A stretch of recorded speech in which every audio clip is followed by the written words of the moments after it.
Hey friends, this is the eNews for the week of April 2nd. It is already April. In fact, Holy Week is not very far away.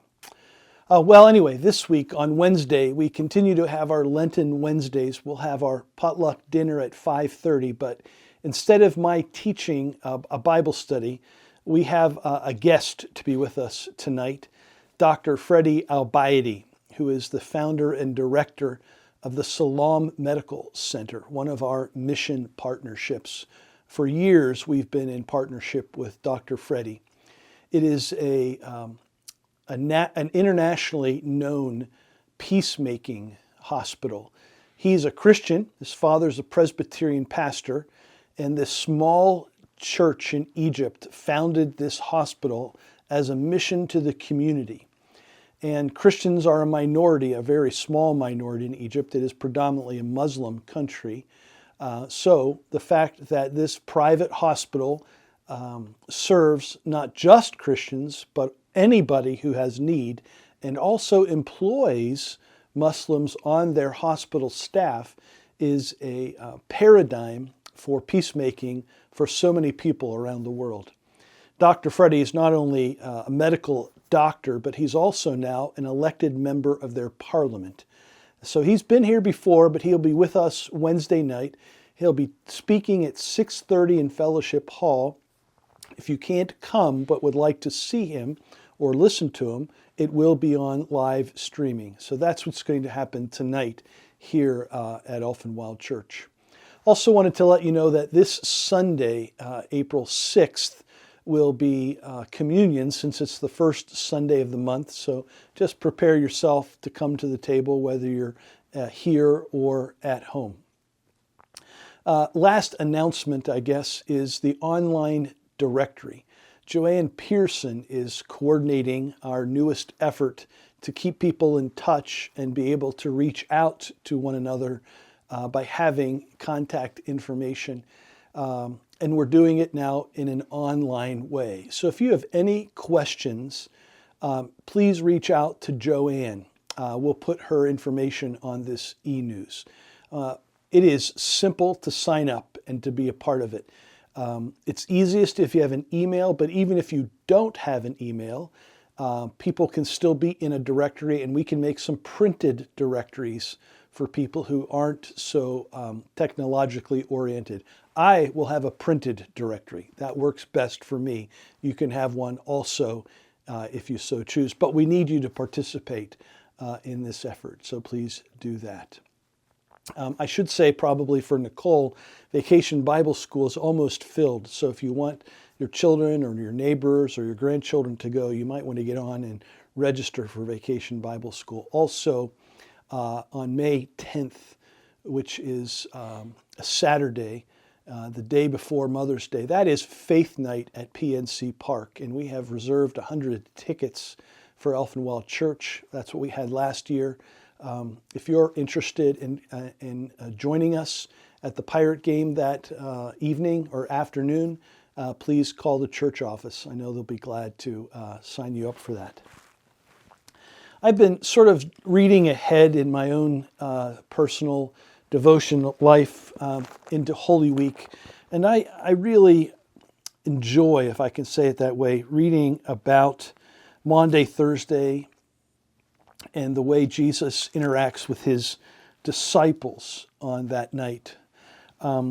It's really John 13 where that happens in the Gospel of John. But John 14 is where I wanted to read from today. And this is Jesus giving his disciples some comforting words, because he knows that his death is imminent. They don't understand that yet. So his death will surprise them. And I'm convinced that even if a loved one is sick, or we know that their time is limited on earth, whenever they do pass, it's still a shock to our system. As much as we can be prepared for it, it is never expected. And so Jesus has these words for his disciples, which I think are very important for us. In John chapter 14, he says this: Do not let your hearts be troubled. Trust in God. Trust also in me. Just that phrase there, do not let your hearts be troubled. Trust in God. Trust also in me, says a whole lot. What do we do when we are at our wits' end? What do we do when we have no answers? What do we do when we are so troubled we feel paralyzed? What do we do when we're so troubled that we don't even see the future for us at all? Well, I think Jesus anticipates that we'll all be in that situation, maybe not only once in our life, but often. And he says, don't be troubled. Trust in God. In other words, God is constant in all of this. God is always present and faithful. And then he says, trust also in me. Then he explains that he's going to be gone away for a while and he's going to prepare a place and he'll come back. And then Thomas says, we don't know where you're going, Lord. How can we know the way? So are you ever at a loss as to the way forward? I think I am at times. And this is the answer Jesus gives. I am the way, the truth, and the life. Trust that Jesus is the way. Follow him. You don't have to go out on your own. It's simply following him. He goes before us, one step in front of the other, one next step, and then one more next step, but always in following Jesus and being his disciple, in trusting his words, in believing he's true, and knowing that he is the way. Later on in that very same chapter, he says this, peace I leave with you. My peace I give to you. I do not give to you as the world gives. Then he repeats, do not let your hearts be troubled. Do not be afraid. Peace is what Jesus gives us. And what is peace? Peace is that inner solitude of resting in the promises of God, of believing God at his word, that nothing will separate you from his love, that in him we are overcomers and victorious in all ways. That kind of peace doesn't come from the world. It comes from Jesus.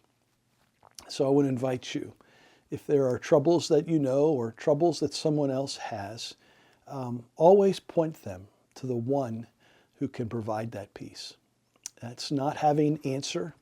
It's not them doing anything other than trusting Jesus, following Jesus.